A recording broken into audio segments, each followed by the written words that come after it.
When you were 5 years old, a single afternoon could contain an entire world. A park, a puddle, an insect on a leaf. That was enough for hours. Last Tuesday you lost 3 hours and you can't tell me where they went. Nothing about the calendar changed. The days are exactly as long as they always were. 24 hours. 86,400 seconds. Same as when you were a child lying in the grass watching clouds move like they had somewhere important to be. But something is different now. And it isn't the clock.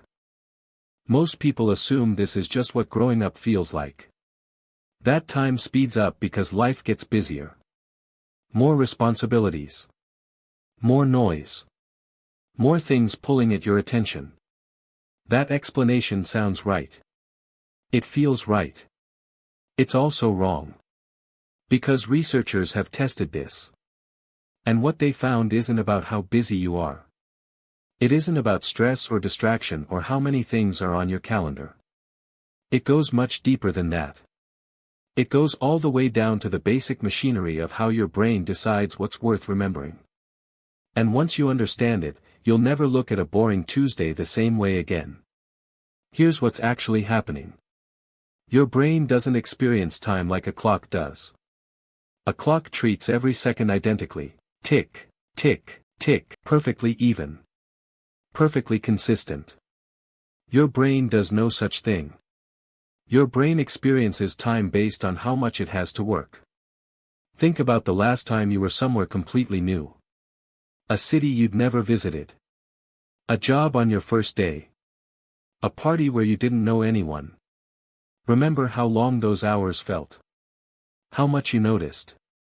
The color of the walls. The way people laughed. The smell of the room. Your brain was processing everything at full capacity because nothing was familiar. Nothing could be skipped. Now think about last Wednesday morning. The drive to work you've taken 200 times. The coffee made exactly the same way. The same desk, the same chair, the same sounds from the same direction. Your brain barely showed up. Scientists call this the novelty effect. When your brain encounters something new, it burns energy encoding it. Storing it. Building a memory out of it. And here's the part that changes everything. Your subjective sense of how long something lasted is directly tied to how many memories your brain formed during it.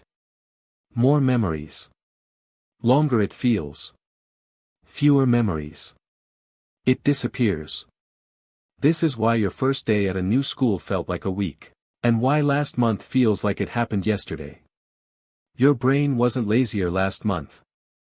It was just running on autopilot. It had seen all of this before. It decided none of it needed saving. And time you don't remember is time that never existed. Now here's where it gets uncomfortable. Brain energy peaks at age 5. Not 15. Not 25. 5. At that age, your brain is consuming roughly 66% of your body's total resting energy. Just thinking. Just existing. Just processing a world that is completely, overwhelmingly new at every turn. Every face was a face you were learning to read. Every word was a word you were filing away. Every experience was the first time you'd had it. Your brain had no shortcuts. No templates.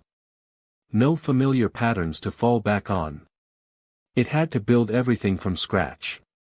And so it did. And so time stretched. A summer afternoon at age 5 doesn't feel long because children are naive or simple. It feels long because the brain is doing more actual work in that afternoon than an adult brain does in a month of routine Tuesdays. But there's a second layer to this. And it explains something that's always felt slightly wrong. You've probably noticed that holidays feel short while you're on them. Days disappear. You blink and it's the last morning. But when you think back on a good holiday, really think back, it feels long. Richer than it was. More textured than the weeks before it. That's not nostalgia. That's memory math. Your brain measures the length of a past experience by counting the memories it produced. A holiday in a place you'd never been, doing things you'd never done, creates an unusually dense cluster of memories. New food. New streets. New sounds at night. The brain encodes all of it. So when you look back, there's a lot there. It feels like it lasted.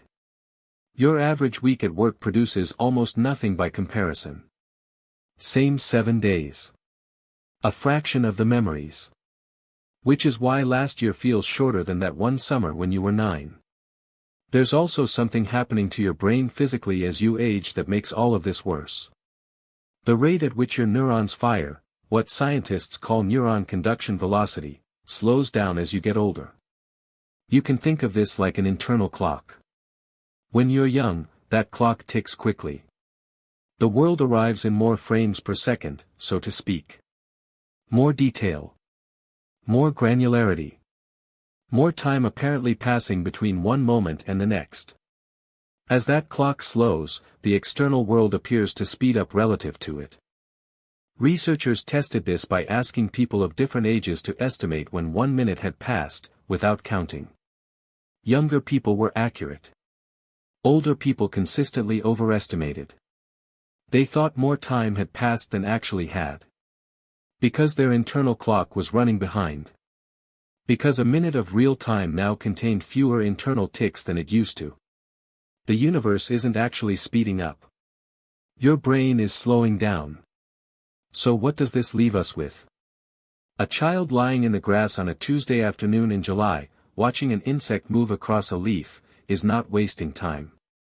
Their brain is running at full power. Encoding everything. Building the internal architecture that will carry them through decades of life. That afternoon is probably more neurologically dense than most adult workdays. And an adult on autopilot, moving through a familiar routine, doing things they've done hundreds of times, their brain is conserving energy. Taking shortcuts. Deciding that none of this needs to be saved. And those days evaporate.